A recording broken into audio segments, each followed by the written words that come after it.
บสู้លោកគ្រូអ្នកគ្រូ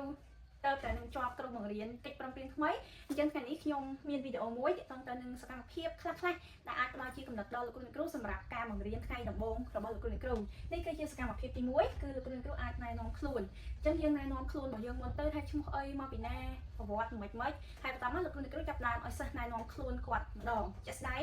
លោកគ្រូអ្នកគ្រូនឹងកាន់ថ្នាក់កម្រិតខ្ពស់អញ្ចឹងសិស្សឆ្នាំចាស់គាត់ប្រកាសជាស្គាល់គ្នាហើយអញ្ចឹងលោកគ្រូអ្នកគ្រូអាចលេងល្បែងមួយដែលមានឈ្មោះថា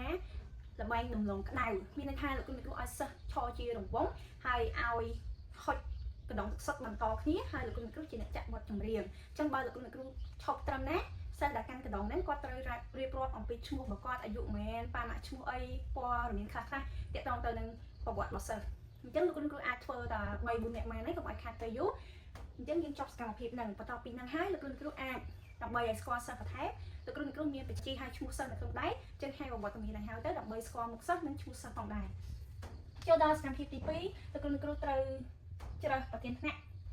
និងវេនសម្អាតចំពោះការជ្រើសរើសប្រធានថ្នាក់លោកគ្រូអ្នកគ្រូអាចឲ្យសិស្សឡើងបោះឆ្នោតទៅលើក្តារខៀនអ្នកណាដែលមានសម្លេងឆ្នោតច្រើនជាងគេធ្វើជាប្រធានបន្ទាប់មកអនុប្រធានទី1និងអនុប្រធានទី2អញ្ចឹងមានចំនួន3នាក់បន្ទាប់ពីបានហើយលោកគ្រូបែងចែកវេនសម្អាតវេនសម្អាតនេះលោកគ្រូលាយចាប់គ្នាស្រីនិងប្រុសទៅដើម្បីឲ្យគាត់សហការគ្នាបានល្អហើយដោយឡែកប្រធានទាំង3ហ្នឹងលោកគ្រូមិនចាំបាច់ដាក់នៅក្នុងវេនសម្អាតទេព្រោះគាត់មានតួនាទីរួចហើយអញ្ចឹងចូលដល់សកម្មភាពទី3គឺបែងចែកតុអង្គុយសិស្សថ្ងៃចូលរៀនដំបូងគាត់មកដល់គាត់ចាប់រៀនខ្លួនហើយអញ្ចឹងលោកគ្រូបែងចែកទៅថាសិស្សណាដែលខ្ពស់សេរីគាត់អង្គុយក្រោយទៅហើយសិស្សដែលទាបអង្គុយខាងមុខអញ្ចឹងជាដំបូងហ្នឹងលោកគ្រូធ្វើបែបហ្នឹងសិនព្រោះអីយើងអត់ទាន់ស្គាល់ប្រភេទថាសិស្សណាគោសិស្សណាមិនគោឯងសំខាន់សិស្សអាចមើលឃើញពេលដែលយើងបញ្យល់បើសិស្សខ្ពស់គាត់ទៅក្រោយហើយគាត់ងាយស្រួលមើលឯងចូលដល់ទី3គឺលោកគ្រូចាប់ផ្ដើមបែងចែកសភៅពុម្ពអញ្ចឹងដោយសារតែយើងចូលរៀនហើយលោកគ្រូក៏ត្រូវបែងចែកសភៅពុម្ពថាមានប្រមាណក្បាលហើយណែនាំគាត់ឲ្យថែរក្សាហើយភ្ជាប់ជាមួយនឹងសភៅសរសេរដែលគាត់ត្រូវត្រៀមសម្រាប់រៀនជាមួយថ្នាក់លោកគ្រូផងដែរចំណុចមួយទៀតហ្នឹងគឺគោលការណ៍ថ្នាក់រៀនអញ្ចឹង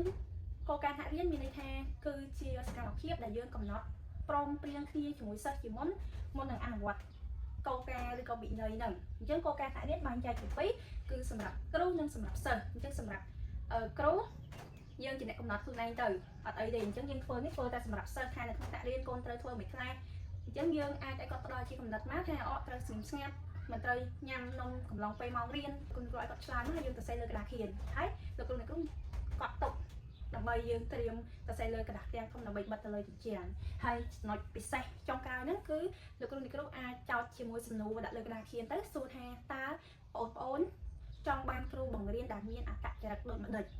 អញ្ចឹងយើងប្រើប្រាស់សំណួរនេះដើម្បីយើងស្វែងយល់ពីសិស្សថាគាត់ចង់បានយើងនេះជាគ្រូបែបណាកាចស្លូតអញ្ចឹងគាត់ប្រកាសជាសរសេរលើក្តាររៀងខ្លួនមកហើយលោកគ្រូប្រមូលហើយមកຕົកមកហើយមកដល់ទេយើងអាចពិនិត្យមើលថាសិស្សតម្រូវការរបស់គាត់គឺបែបណាអញ្ចឹងវីដេអូនេះមានតែប៉ុណ្្នឹងទេសង្ឃឹមថាវីដេអូនេះអាចជួយដល់លោកគ្រូបានចា៎អរគុណច្រើន